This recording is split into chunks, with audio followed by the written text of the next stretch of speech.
how to join Telegram private channel without invite link.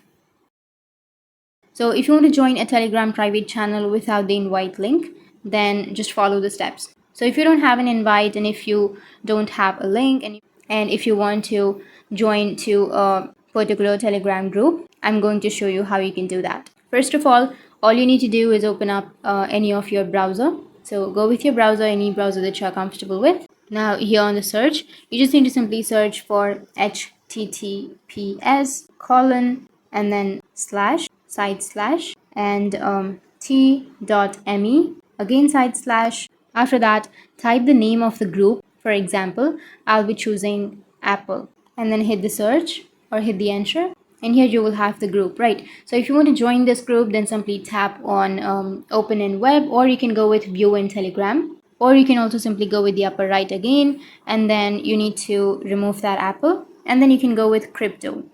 So basically you can simply choose any name or any group that you would like to add. So once you choose crypto, now you will have view in Telegram.